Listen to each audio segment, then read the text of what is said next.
Oke, kawan-kawan semuanya, Assalamualaikum warahmatullahi wabarakatuh. Seperti biasa ya, gue balik lagi di channel YouTube ini. Oke, untuk kesempatan kali ini gue masih ingin terus melanjutkan pembahasan terkait dengan dugaan ijazah aspal dari Mukidi Peko ya. Yang memang menurut gue memang terkait dengan kasus ijazah aspalnya Mukidi ini, pihak aparat penegak hukum sudah tidak yang namanya menjunjung tinggi asas keadilan ya.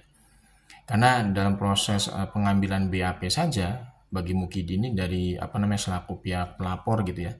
Ini sudah menunjukkan bahwa ini berat sebelah ini ya, antara kubunya Mukidi sama kubunya Roy Suryo dan kawan-kawan ini udah berat sebelah ini. Karena pihak kepolisian ini contohnya ya, di berita terbaru ini yang gue baca, pihak kepolisian itu penyidik Polda Metro itu ternyata mengambil BAP-nya Mukidi itu di Polres Solo. Jadi pihak penyidik Polda Metro itu repot-repot datang ke Polres Solo ya untuk mengambil BAP-nya Mukidi. Jadi Mukidi ini nggak datang ke Polda Metro Jaya sendiri di Jakarta. Jadi Mukidi ini diambil BAP-nya di Solo gitu loh, di Polres Solo. Ini kan sebenarnya udah nggak bener ya kalau kita lihat dalam konteks kitab kitab KUHP gitu ya. Kitab hukum undang-undang kitab undang-undang hukum acara pidana KUHP gitu ya. Ini nggak sesuai loh. Karena kan kalau Mukidi itu kalau misalkan emang konsekuen gitu ya untuk proses penegakan hukumnya secara benar, itu kan diperhatikan lokus dan tempusnya. Lokus dan tempus itu kan Mukidi melaporkannya itu kan di Jakarta. Berdasarkan dari video yang katanya dia lihat gitu ya.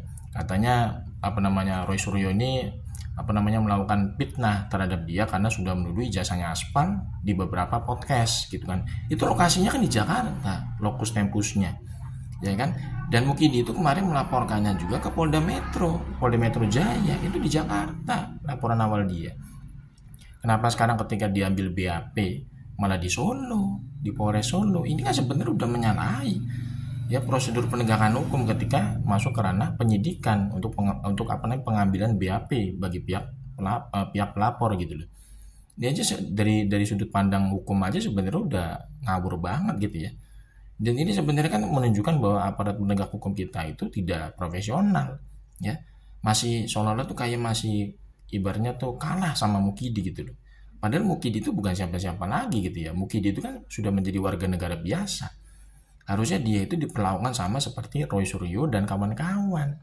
Ya kan? Bang Rismon aja ya, rumahnya di Bali G, di Sumatera Utara sana, tapi beliau itu datang ke Polda Metro Jaya di Jakarta ketika dipanggil sebagai pihak terlapor kemarin.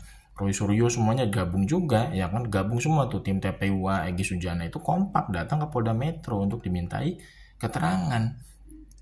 Jadi Mukidi ini seolah-olah tuh kayak apa ya, kayak bukan warga negara biasa saat ini, kayak masih jadi penguasa gitu.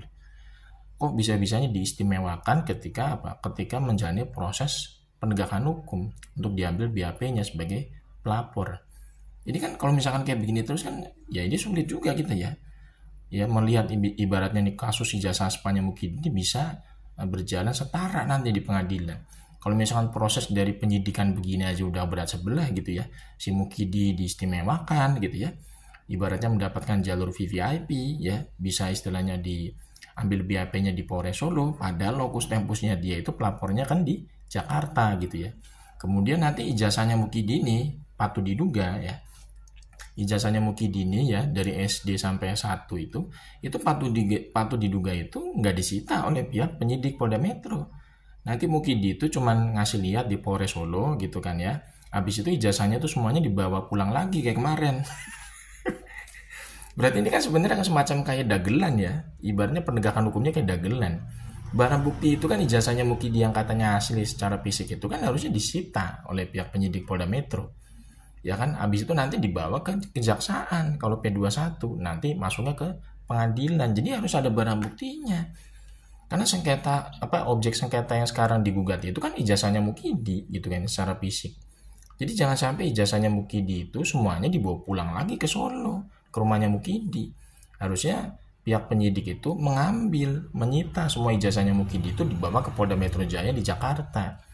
Habis itu nanti kalau misalkan memang sudah ditentukan ada tersangkanya gitu kan ya, itu kan nanti kan masuk ke P21 sampai pihak kejaksaan. Baru nanti bisa sampai dihadirkan ke pengadilan semua ijazahnya Mukidi itu secara fisik. Jadi harus harus komprehensif gitu loh. Sebagai aparat penegak hukum itu komprehensif ketika menjalankan tugasnya sebagai penegak hukum. Nggak boleh itu ya, ijazahnya Mukidi itu tidak muncul dalam persidangan nanti. Karena ini kan gugatan objek utamanya kan terkait dengan asli atau tidaknya ijazahnya dia gitu kan secara fisik. Makanya kalau misalkan yang muncul kayak Bambang Tri lagi ya, cuma ijazah fotokopian doang di persidangan, ya itu nggak benar kalau kayak gitu. Bang Desmond dan kawan-kawan itu tidak bisa dipenjara. Kalau misalkan yang muncul di pengadilan cuma ijazah fotokopian doang, kayak Bambang Tri dan Gus Nur. Ini semua ini udah melihat loh, masyarakat semua ini udah melihat kasus ini dari awal.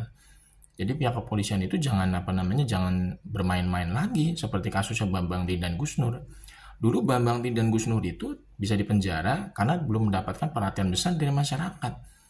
Ya kan, Bambang Tri dan Gus Nur itu harusnya juga bebas demi hukum. Karena apa?